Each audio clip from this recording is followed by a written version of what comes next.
শুধু দর্শক বন্ধু, আপনারা দেখছেন একে নিউজ বাংলা। আর এই মুহূর্তে উপস্থিত রয়েছে সন্দেশখালী আরাবুল ইসলাম, যাকে নিয়ে বামফ্রন্ট নেতৃত্বের একের পর এক অভিযোগ ছিল।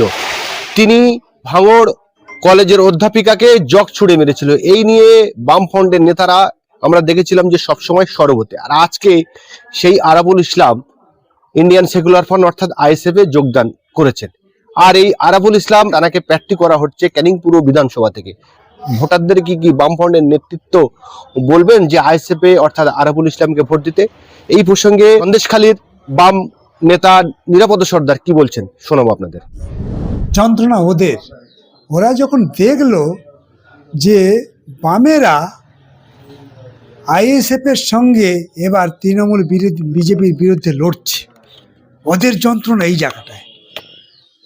যে ইতিমধ্যে আপনারা দেখেছেন যে আইএসএফের নেতা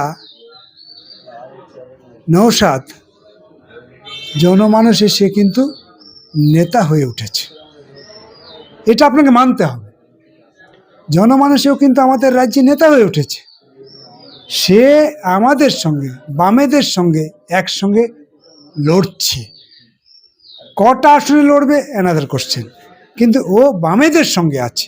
অর্থাৎ সারা বছর ধরে ও যে তৃণমূল বিজেপির বিরুদ্ধে লড়ে গেছে, বামেরা যেমন লড়েছে ও তেমনি লড়েছে।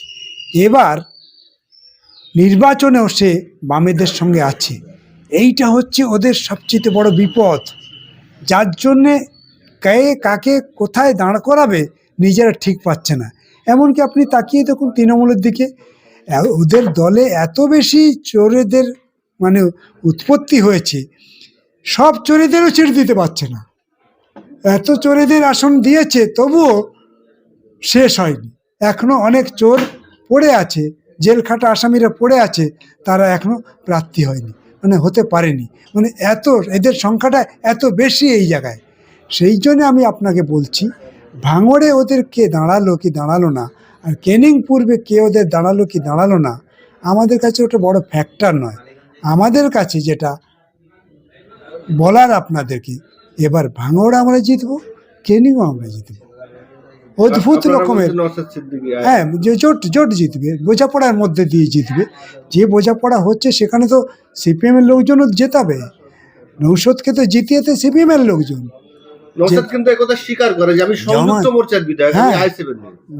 জনতার মানে রায় যেভাবে এসেছে তাতে কি বোঝা যায়, সিপিএম আইএসএফ সব অংশের মানুষ জেতালো তাকে। ওখানকার মানুষ বুঝেছে তৃণমূল বিজেপি আর দরকার নেই এখানে।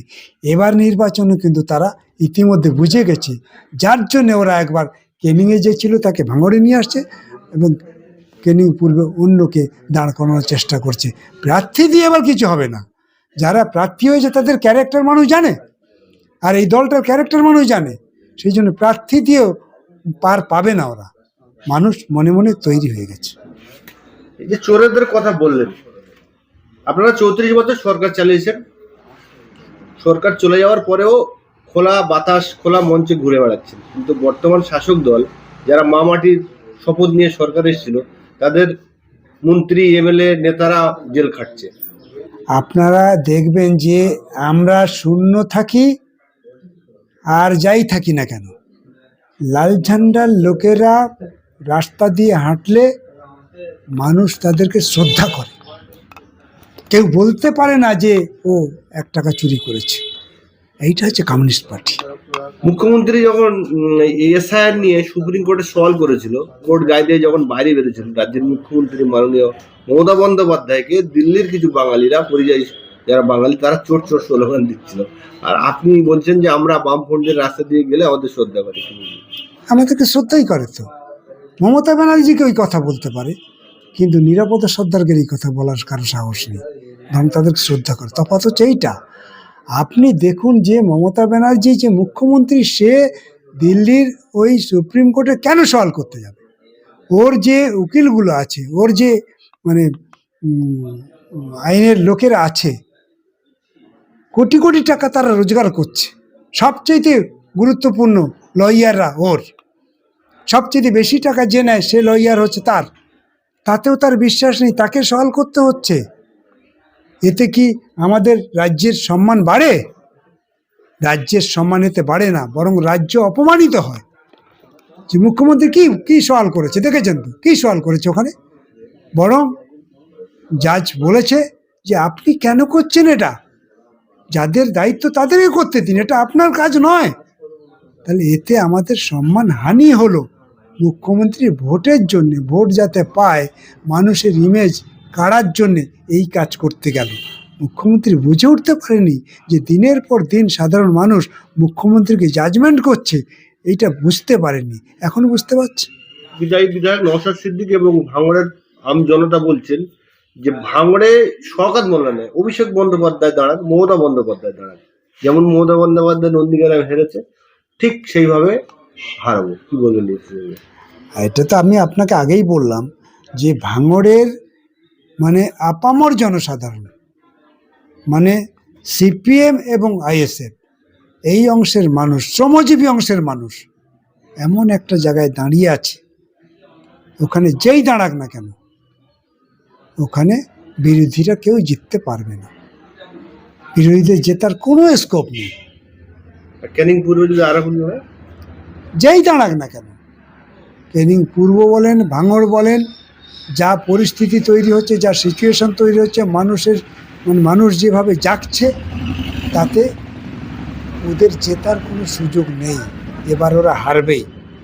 ক্যানিং পূর্বে আরাবুল আইসিএফের হয়ে প্রতিদ্বন্দ্বিতা করবেন। আপনারা বারবার আরাবুলের বিরুদ্ধে সরব হয়েছেন যে তিনি ভাঙড়ে বিশ্ববিদ্যালয়ে অধ্যাপকের জগ ছুড়ে মেরেছিল, সে নিয়ে আপনারা বারবার সরব হয়েছেন। সেই আরাবুলকে কি বামফ্রন্টের জনগণকে বা ভোটারদেরকে ভোট দিতে বলবেন? আরাবুল যাদের হয়ে দাঁড়াচ্ছে সেটা একটা রাজনৈতিক দল, এটা আপনাদের বুঝতে হবে। একটা রাজনৈতিক দল যাকে তাদের দলে গ্রহণ করেছে সে একটা সময় খারাপ কাজ করেছে, কিন্তু যে রাজনৈতিক দলটা সে কিন্তু আদর্শচ্যুত হয়নি, দুটোর মধ্যে ডিফারেন্স বুঝতে হবে। তাহলে সে কিন্তু আদর্শচ্যুত হয়নি, সে কিন্তু ধারাবাহিকভাবে তৃণমূল আর বিজেপি দেশের শত্রু, বিজেপি সাম্প্রদায়িক দল, বিজেপি জাতপাতের রাজনীতি করছে, বিজেপি বিভাজন করছে, হিন্দু মুসলমান করছে, তার বিরুদ্ধে ও কিন্তু ধারাবাহিকভাবে লড়েছে। আর তৃণমূল যে দুর্নীতিগ্রস্ত, আপাদমস্তক দুর্নীতিগ্রস্ত, আমাদের রাজ্যটাকে ঋণে জর্জরিত করে ফেলছে, আমাদের ছেলে মেয়েদের খোলা আকাশের নিচে দাঁড় করিয়ে দিচ্ছে, এর বিরুদ্ধে কিন্তু সে লড়ে গেছে। এই লড়াইয়ের ভিতরে কিন্তু আজকের আরাবুল ঢুকতে চলেছে। সুতরাং আরাবুলও যে এই ছাঁচে আসলে তার চিন্তা চেতনার পরিবর্তন হবে না, কে বলেছে? সেই মর্মে আরাবুল ইসলাম তৃণমূলে যখন ছিলেন, পঞ্চায়েতে যে 3জন আইএসএফের এবং বেশ কয়েকজন তৃণমূলের ভাঙড়ে খুন হয়েছিল। আইএসএফ যারা খুন হয়েছিল তাদের বাড়িতে গিয়ে তাদের কাছ থেকে ক্ষমা চেয়ে নিয়েছে এবং তারাও ক্ষমা করে দিয়েছে সমাজ। তাহলে বুঝতে পারছেন যে আরাবুল এই দলে আসার পর তার চিন্তা চেতনা পরিবর্তন ঘটেছে, যে ওদের কাছে ক্ষমা চাওয়া উচিত, ওদের কাছে ক্ষমা চাওয়া উচিত, তাই সে ক্ষমা চাইতে গেছে। যাদের উপরে অত্যাচার হয়েছে তারাও কী রকম চিন্তাশীল ব্যক্তি দেখুন, যে তারাও মনে করছে যে অনেক অত্যাচার করেছে আমাদের মধ্যে, ওর যেহেতু চিন্তার বিকাশ হচ্ছে ওকে ক্ষমা করে দেওয়া উচিত। এই হচ্ছে মানুষের ধর্ম, এই হচ্ছে দর্শন, এই হচ্ছে আদর্শ। আদর্শের মধ্যে থাকলে তার পরিবর্তন অনিবার্য।